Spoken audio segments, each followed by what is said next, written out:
और ज़रूर चाहूँगा मैं आपसे एग्ज़ाम सेंटर पर बच्चों से एग्ज़ाम के बारे में, जैसे जैसे बच्चा गया एग्ज़ाम सेंटर पर, ठीक है।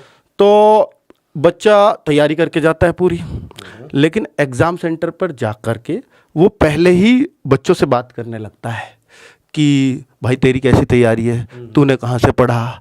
अब वो अगला वाला है वो ऐसा डरा देगा, मैंने वो बुक भी पढ़ी, मैंने वो भी पढ़ी और मैंने वो भी पढ़ी।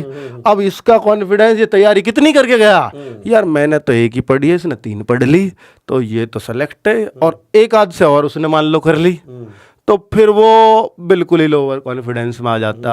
और जबकि उनमें से हो सकता है जिसने दोनों से बात करी, दोनों उनके 20 नंबर भी ना आवे, ऐसे भी बच्चे हो सकते हैं।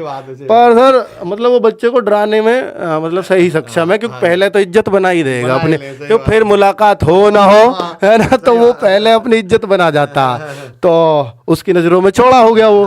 पर इस बच्चे ने जो सीरियस था, इसने उससे बात करके अपना कॉन्फिडेंस लूज कर लिया।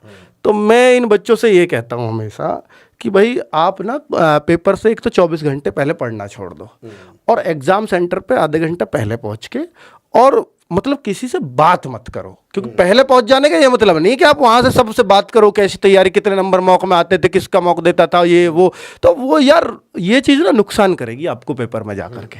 तो सर इस पे आप क्या बोलना चाहेंगे कि बच्चों को बात नहीं करनी चाहिए? मैं ये कहना चाहूँगा कि अब आप क्या ऐड ऑन करेंगे? मैं बिल्कुल एग्री करता हूँ सर जी, बिल्कुल भी नहीं बात करनी चाहिए जी। दरअसल बच्चों एक बात ध्यान दो, 53 लाख बच्चे फॉर्म भर रहे हैं सर, आपका इतना वास्ट अनुभव है, इतना वृद्ध अनुभव है, क्या लगता है उसमें सीरियस कितने एग्जाम, लिटरली कितने एग्जाम तैयारी कितनी उन्होंने करी होगी? सर ये मेरे ख्याल से एसएससी जीडी में 53 लाख फॉर्म है, लेकिन मुश्किल से जो बच्चा तैयारी कर रहा है, मैं इनसे भी बोलता हूँ, ये 1.5 लाख के आसपास है, मैक्सिमम 1.5 लाख बच्चा तैयारी कर रहा है, सीरियस तैयारी। तो आपको पता बाकी के 51.5 लाख का काम ही क्या है? बाकी के 51.5 लाख का काम है कि हम तो डूबेंगे ही सनम, तुमको भी ले डूबेंगे।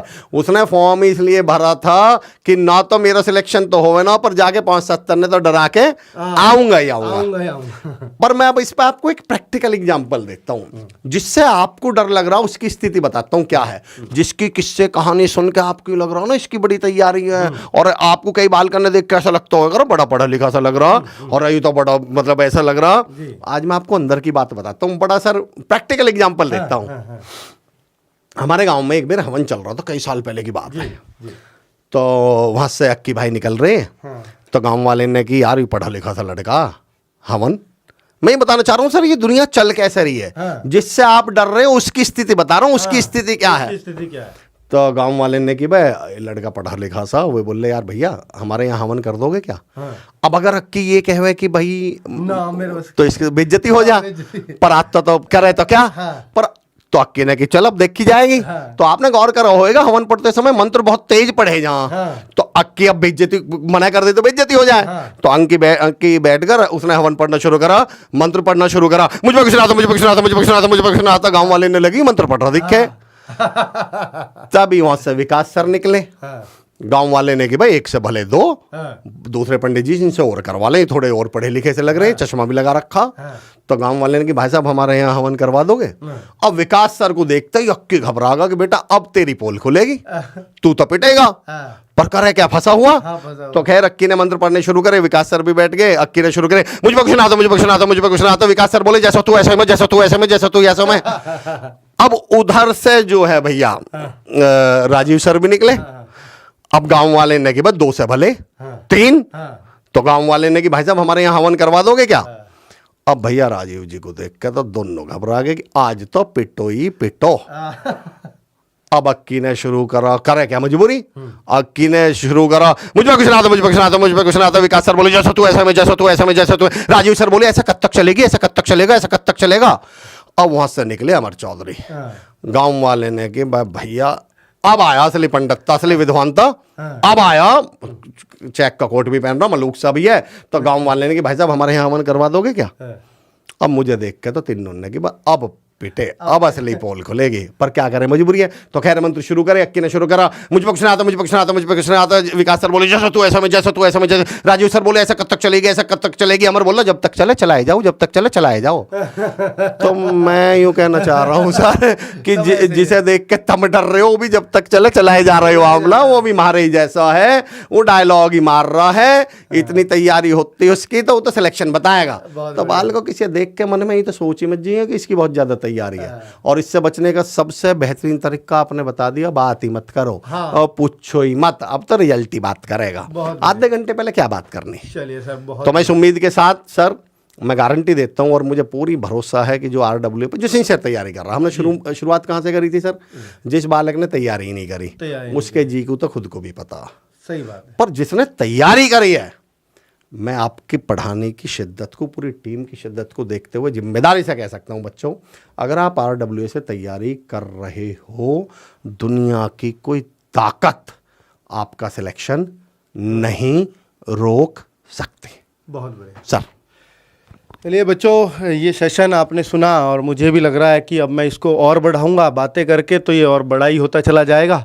बाकी बातें आपने सर की सुनी, देसी एग्जाम्पल इन्होंने ऐड ऑन किए और उन देसी एग्जाम्पल के माध्यम से आपको बातें बहुत तरीके से, बहुत सलीके से इन्होंने सिखाई कि इनको ऐसे फॉलो किया जाए।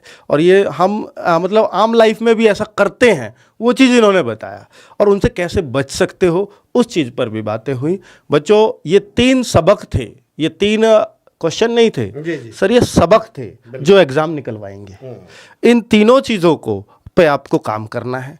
ये बहुत बड़ी चीज़ है और हर बच्चे के साथ होती है सर ये। और आपने बड़ी बात कही है सर, हालांकि वीडियो आप सही कह रहे हो, पर एक बात यहाँ मैं जरूर कह देना चाहता हूँ दोस्तों, आपने बहुत मेहनत करी है, बहुत शिद्दत से। इधर RWA की टीम ने, उधर आपने बहुत मेहनत करी है। अब बस मेरी एक बात याद रख लेना दुनिया में सर, मैं सिर्फ बच्चों से इस बात पे, इस पॉइंट पे एंड करना चाहता हूँ, मेरे बच्चों, दुनिया की हर चीज़ ना 2 बार बनती है। एक बार सच में जब वो पूरी दुनिया के सामने आ जाती है, पर उससे पहले वो किसी व्यक्ति के दिमाग में बनी होती है। ताजमहल सच में बनने से पहले शाहजहां के दिमाग में बन चुका था सर। बिल्कुल। बल्ब सच में बनने से पहले किसके दिमाग में बन चुका था?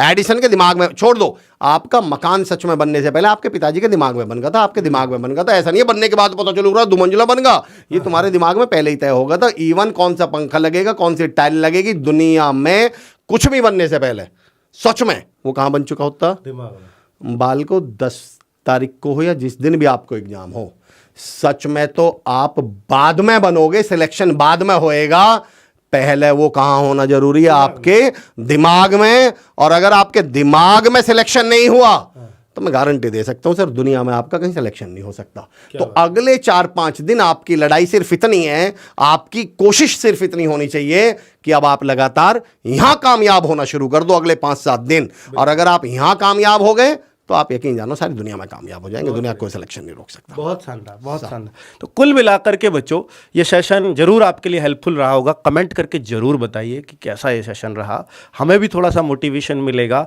कि हम आपके लिए टाइम टू टाइम ऐसे सेशन आयोजित करते रहें। नमस्कार, धन्यवाद। बहुत बहुत शुक्रिया, थैंक यू।